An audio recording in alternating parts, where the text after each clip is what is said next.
Simposium 8 ini akan dipandu oleh moderator yang terhormat Dr. Jimmy F.A. Baru, spesialis saraf MSc. Sebelumnya saya akan membacakan CV singkat dari moderator terlebih dahulu.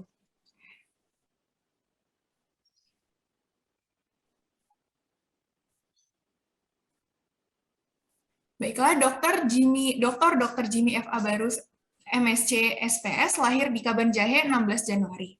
Beliau menempuh pendidikan dokter umumnya di Fakultas Kedokteran Universitas Indonesia pada tahun 2002, kemudian beliau melanjutkan studi S2 di bidang kedokteran klinis dengan minat utama neurologi di Fakultas Kedokteran Gadjah Mada. Setelah itu, Dr. Jimmy juga mendapatkan gelar spesialis saraf tahun 2009 dan gelar doktoralnya tahun 2018 di FKUGM juga. Saat ini beliau bekerja sebagai staf pengajar di Departemen Neurologi FK Universitas Katolik Indonesia Atmajaya Jakarta dan sebagai anggota KSM Neurologi RS Saint Carolus Jakarta. Saat ini beliau juga aktif di organisasi anggota ID dan Perdosi, anggota dan pengurus dari Indonesian Pain Society atau IPS, anggota dari International Association for the Study of Pain atau IASP, dan Board Member Association of South Asia Pain Societies. Baiklah, tanpa memperpanjang waktu, kami persilahkan kepada Dr. Jimmy Barus untuk memimpin Simposium 8 siang pada hari ini. Silakan Dr. Jimmy. Baik, terima kasih pada panitia dan moderator atas introduksinya. Selamat siang menjelang sore untuk seluruh sejawat, senior sekalian. Selamat datang di simposium paralel yang ke-8 ya. Kita membahas topik tentang update pada neurofisiologi klinis dan penyakit neuromuskuler. Jadi neurofisiologi klinis ini merupakan bagian dari neurologi atau secara lebih luas neuroscience yang menitik beratkan pada fungsi dari susunan saraf baik pusat maupun tepi, dan di sini kita akan banyak bahas tentang fungsi saraf, di mana yang kita bahas sebenarnya listriknya. Maka kita akan bahas banyak tentang elektroneurofisiologi pada kesempatan kali ini. Nah, kita akan membahas dua topik. Yang pertama, kita undang pembicara pertama, Dr. Ahmad Yanuar Safri, spesialis saraf konsultan. Beliau adalah seorang staf di Divisi Neurofisiologi Klinis dan Penyakit Neuromuskuler dari Fakultas Kedokteran Departemen Neurologi Fakultas Kedokteran Universitas Indonesia dan di Rumah Sakit Cipto Mangunkusumo.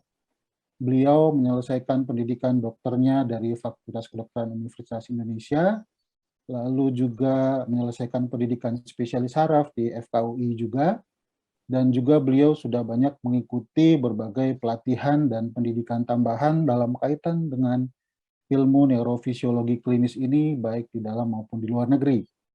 Baik, Dr. Yanuar, kami persilahkan untuk membawakan topik peranan elektroneurofisiologi dalam diagnosis dan tata laksana penyakit bedah.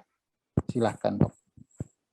Baik, terima kasih Dr. Jimmy atas pembukaannya. Pertama-tama saya ingin ucapkan juga terima kasih kepada para panitia, pengurus besar Ikatan Dokter Indonesia, kemudian juga kepada Perhimpunan Dokter Spesialis Saraf Indonesia yang sudah mengundang saya untuk menyampaikan materi pada acara Medical Studium Generale 2022. Saya juga mengucapkan salam sejahtera ya untuk kita semua, profesor, doktor sekalian di seluruh Indonesia, rekan-rekan sejawat yang mengikuti acara ini. Salah suatu kebanggaan bagi saya untuk dapat menyampaikan materi mengenai peran neurofisiologi pada tata laksana penyakit bedah. Nah, ini karena topiknya ini sangat luas ya, dan waktunya 20 menit, maka saya akan titik beratkan pada intraoperatif monitoring ya, sesuai dengan tema besarnya bahwa suatu recent update ya, update mengenai apa-apa yang kita bisa lakukan dalam 10 tahun terakhir ini untuk membantu meningkatkan kesehatan masyarakat Indonesia. Izin saya share screen. Apakah sudah terlihat ya? Sudah mungkin ya? Oke. Baik. Sudah, Dok. Jadi sudah ya. Jadi karena kalau peran neurofisiologi secara keseluruhan maka itu akan sangat luas, maka saya ingin mengupdate ya bahwa dalam 10 tahun terakhir ini loh, atau bahwa kita di neurofisiologi bisa berperan dalam membantu dokter-dokter dalam tata laksana penyakit bedah ya, terutama pada saat pembedahan untuk kasus-kasus jaringan saraf ya, baik itu tumor, jaringan saraf atau penyakit degeneratif ya. Nah, ini adalah outline saya. Saya akan bicara mengenai latar belakang dan sejarah mengenai IOM, kemudian tujuan dan fungsi IOM, cara kerja IOM, dan sekilas mengenai IOM pada tumor medullospinalis maupun pada tumor otak, dan juga kesimpulan. Latar belakang, ya kita ketahui itu IOM itu apa sih? IOM itu adalah teknik intraoperatif monitoring, singkatan dari intraoperatif monitoring, adalah teknik pemeriksaan neurofisiologi yang dilakukan selama pembedahan berlangsung. Nah, latar belakangnya kenapa dilakukan IOM ini? Karena banyak ya, misalnya kasus-kasus failback surgery ya, jadi ada mungkin di masyarakat itu ya, ada kasus degeneratif nyeri pinggang atau nyeri leher yang masyarakat ketakutan untuk dilakukan tindakan pembedahan, padahal walau sudah punya indikasi ya, sudah terindikasi. Nah, salah satunya mungkin karena ada kasus failback surgery, jadi sudah dilakukan tindakan, masih ada masalah ya, baik ada masalah maupun ada komplikasi berupa cedera jaringan saraf ya. Nah, oleh karena itu dikembangkanlah suatu teknik neurofisiologi untuk melakukan pemeriksaan fungsi jaringan saraf selama pembedahan yang tujuan utamanya adalah mengurangi risiko cedera jaringan saraf selama pembedahan. Nah, cara kerjanya ya, dengan teknik pemeriksaan neurofisiologi tersebut, baik itu EEG, EMG, ya, elektromiografi, elektroensefalografi, ya, somatosensor efok potensial, motor efok potensial, brain auditory efok potensial, direct nerve stimulation maupun cortical stimulation, itu dilakukan untuk menilai fungsi jaringan. Apabila fungsinya berubah, ya, baik itu menurun ataupun terganggu, maka kita asumsikan terjadi cedera jaringan saraf. Nah, pada saat itu kita bisa memberitahukan kepada operator, dalam hal ini ahli bedah yang melakukan tindakan pembedahan untuk mencegah cedera lebih lanjut. Jadi, dengan teknik IOM ini diharapkan terjadi peningkatan keamanan dari tindakan pembedahan jaringan saraf. Nah, ini adalah apa yang kita lakukan ya selama IOM ya. Jadi kita memonitor menggunakan perangkat device tentunya ya, menggunakan sistem alat IOM itu sendiri ya, biasanya menggunakan komputer dan juga elektrode dan amplifier ya. Nah, tujuan dan fungsi IOM ya secara lebih detail, yang pertama itu untuk monitoring. Tadi saya katakan ya, monitoring jaringan saraf selama pembedahan sehingga kita bisa mendeteksi adanya perubahan fisiologi yang mungkin berkorelasi dengan perubahan atau cedera saraf, dan kita bisa memberitahu kepada dokter bedahnya. Kemudian yang kedua adalah mapping. Mapping artinya kita bisa memetakan secara lebih rinci ya jaringan saraf yang ada di lapangan pembedahan. Kita ketahui lapangan pembedahan pada operasi-operasi jaringan saraf bisa sangat kecil ataupun sangat sulit mengidentifikasi hanya berdasarkan pandangan mata ataupun hanya berdasarkan visual saja, baik dengan mikroskop ya. Nah, tetapi dengan adanya teknik IOM ini kita bisa memetakan berdasarkan fungsinya. Ya. Nah, nanti sehingga dokter-dokter bedah dapat memetakan jaringan-jaringan saraf yang fungsional dan dapat mempreservasi. Mempreservasi artinya pada saat pengangkatan tumor misalnya dapat disisakan atau tidak ikut diambil ya, sehingga dapat mempreservasi fungsi dari jaringan saraf tersebut. Nah, ini tadi sudah saya katakan cara kerjanya dengan somatosensor efok potensial, motor efok potensial, ya, cranial nerve monitoring, dan brain auditory efok potensial. Sedangkan mapping dengan melihat sel sulcus centralis ya yang sesungguhnya pada korteks ya, kemudian kita bisa melakukan stimulasi langsung pada korteks cerebri untuk menilai motor korteks ya, ataupun kita bisa menilai area bahasa ya, sehingga dapat diminimalisir kemungkinan kelumpuhan pasca operasi ataupun gangguan bahasa pasca operasi. Nah, ini adalah cara kerja somatosensor potensial. Jadi kita melakukan stimulasi ya di saraf perifer, kemudian gelombang listrik dari stimulasi tersebut akan diteruskan oleh jaringan saraf ya, baik dari saraf perifer kemudian ke medula spinalis sampai ke korteks cerebri. Nah, kemudian kita rekam ya dalam bentuk gelombang ya, sehingga terjadi perubahan pada gelombang ini kita analogikan sebagai perubahan fungsi dari jaringan saraf ya, dan berhubungan dengan kemungkinan cedera pada jaringan saraf.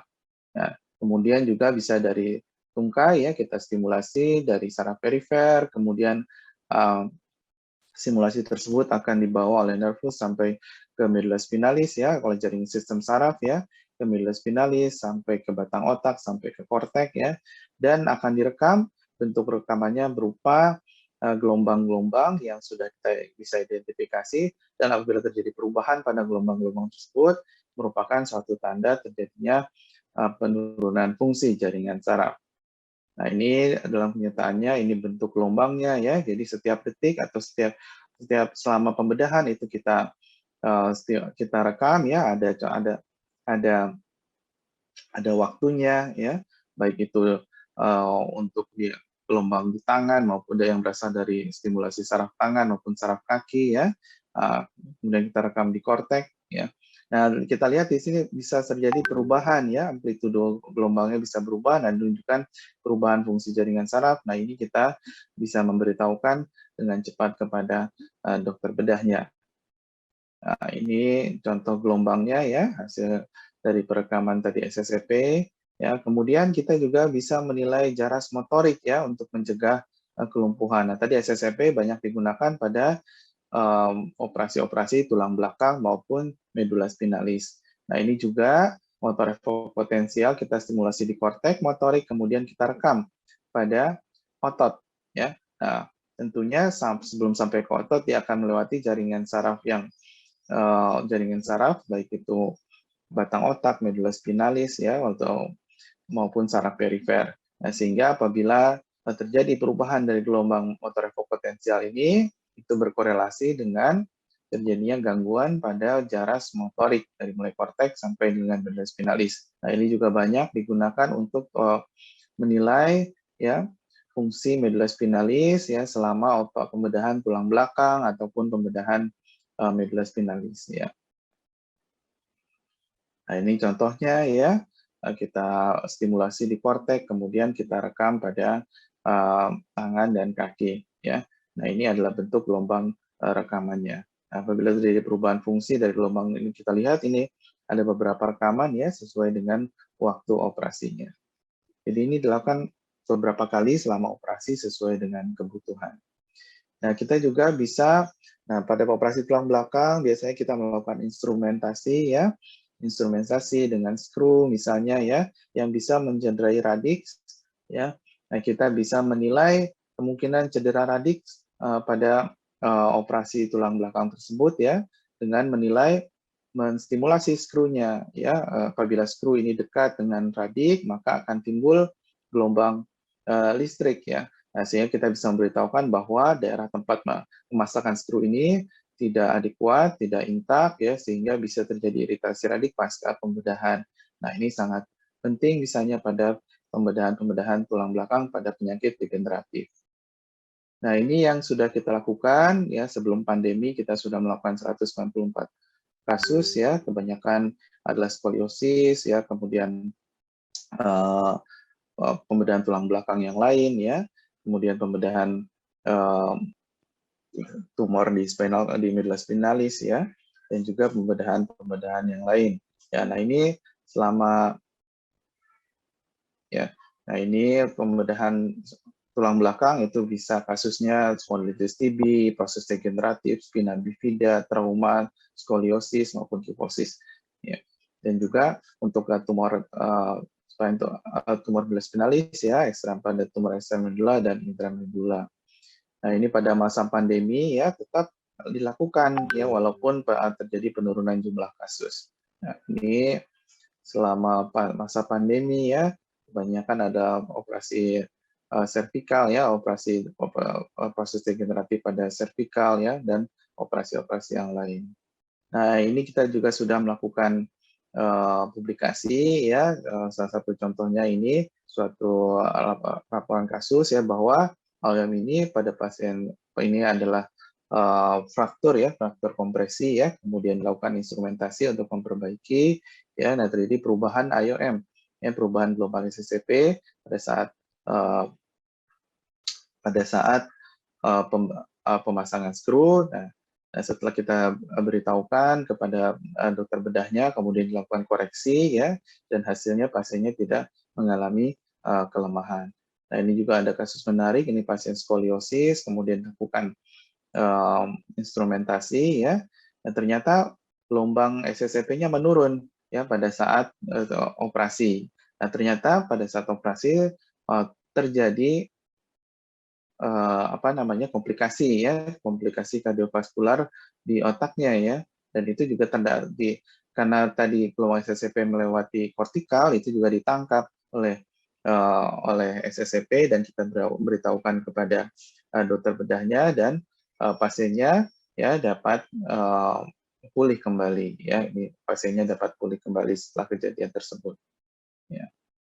Nah, secara evidence-based medicine ya, ini sudah dipakai di luar negeri ya dari tahun 90-an, 80-90-an terutama untuk operasi tulang belakang ya, itu evidence base-nya cukup sangat baik ya. Bahkan evidence base-nya level A ya, 4 rekomendasi kelas 1 dan 7 rekomendasi kelas 2 ya, untuk efek potensial ya, tadi efektif dalam memprediksi dan meningkatkan peningkatan risiko defisit neurologis. Artinya dengan efek potensial ini ya, SSCP tadi kita dapat mendeteksi lebih awal risiko defisit neurologis pasca operasi dan melakukan pencegahan.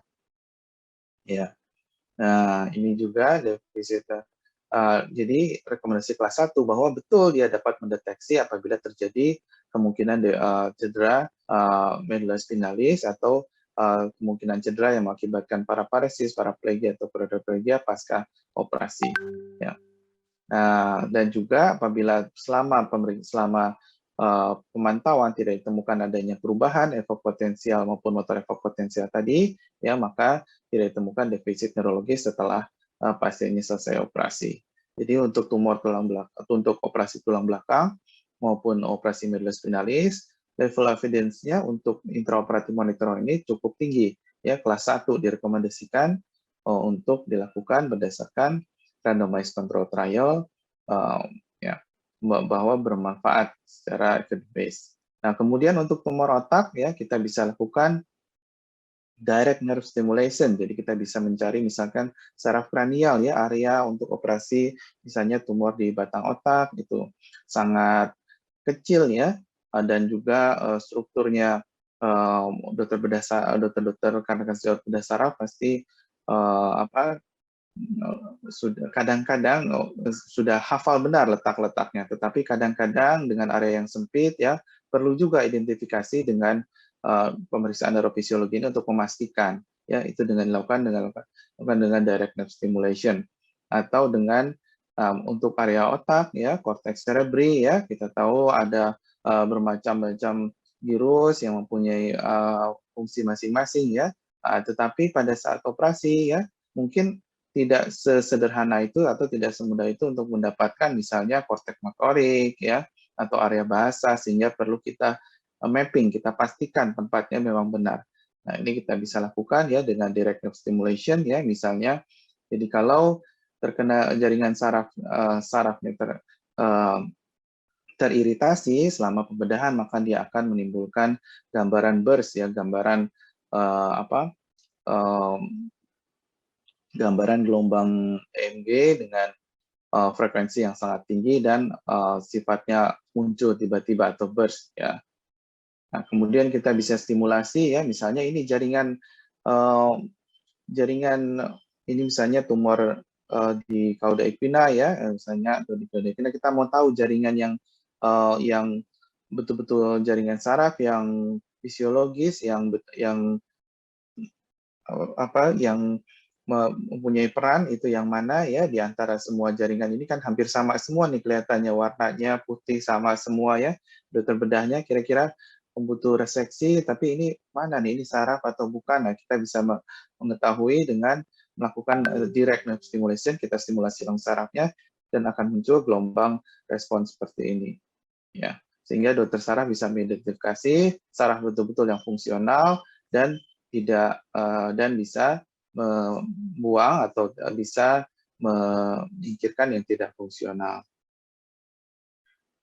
Nah, ini contohnya ada pasien tumor ya di foramen jugularis ya, cukup besar juga ya, kita identifikasi identifikasi. Jadi lapangan operasi dokter bedah saraf itu hanya sangat sempit ya. Nah, di situ dia harus mengetahui mana sarafnya, mana yang fungsional, mana yang tidak. Nah, dengan bantuan kita identifikasi mana yang betul-betul jaringan fungsional sehingga bisa diobservasi oleh dokter bedahnya ya selama pengangkatan tumor. Itu seperti ini. Jadi dia stimulasi ya, kemudian kita lihat di monitor ada responnya atau tidak. Nah, ini ada responnya ya. Itu. Nah, itu adalah saraf radial nerve 12-nya dampaknya ya. Nah, seperti itu. Nah, ini juga sama ya. Ini jadi kita kalau dia sambil stimulasi, kita lihat ada responnya atau tidak ya. Kalau ada responnya, maka kita beritahu bahwa itulah saraf kranial ya. Sehingga dapat nah ini kita lihat lapangan operasinya sangat kecil sekali ya. Dia harus tahu mana jaringan fungsional saraf, mana yang bukan. Nah, dengan adanya dia melakukan stimulasi ya, dia dapat mengetahui mana yang ini misalnya ini contoh jadi fungsionalnya ya. Ini nervus 12, nah, kita tahu pada dokter bedahnya, sehingga dokter bedahnya bisa menjauhi atau mencegah terjadi gangguan ya. Nah, cortex mapping ini contohnya ya, kita mau tahu mana sulcus centralis yang aslinya antara sulcus motorik dan sensorik ya. Kemudian kita juga bisa lakukan direct cortical stimulation ya. Kemudian kita tandai mana area yang fungsional ya, jadi dokter bedahnya dia akan menandai mana area yang fungsional, mana yang tidak ya. Nah, ini contohnya ya, direct cortical stimulation ya, kita bisa ketahui mana yang fungsional, mana yang tidak ya. Kemudian juga bisa untuk area bahasa ya, ini contohnya ya, tumor yang kita takutkan mengenai area bahasa ya. Kita lakukan awake craniotomy ya, kemudian kita tes bahasa ya selama pasiennya dilakukan awake craniotomy ya. Pada saat reseksi tumor kita lakukan tes bahasa. Ini kayaknya nggak nyala nih, tadi terakhir saya coba ya, tapi ini ya sambil kita lakukan stimulasi ya, stimulasi. Nah, ini dia sedang ini awake craniotomy ya. Nah, ya, ini sambil dites tadi nama-nama hari ya, sama nama-nama tadi sesuai dengan ada tesnya ya, tes fungsi bahasanya ya. Nah, ini sambil kita monitoring, kita sambil simulasi ya. Apabila itu area bahasa, maka akan terjadi berhenti dia tidak bisa bicara ya. Nah, itu kita menandakan sebagai area bahasa, dan sambil kita monitoring juga kemungkinan terjadinya kejang ya. Nah, ini contohnya operasi lain lagi ya. Ini hemifacial spasm, pasien hemifacial spasm ya. Kemudian kita lakukan microvascular decompression ya, kita lihat hasilnya. Nah, kita menentukan apakah betul sudah lepas ya, sudah terjadi dekompresi atau tidak, bisa dengan melakukan pemantauan intraoperatif ya. Nah, ini contohnya tadinya misalnya sebelum operasi ya masih ada responnya di saraf 7 yang kolateral. Nah, ini ternyata setelah dekompresi sudah tidak ada responnya, dan hasilnya pun pasca operasi sudah tidak ada hemifacial spasmnya lagi. Nah, evidence base-nya bagaimana ya?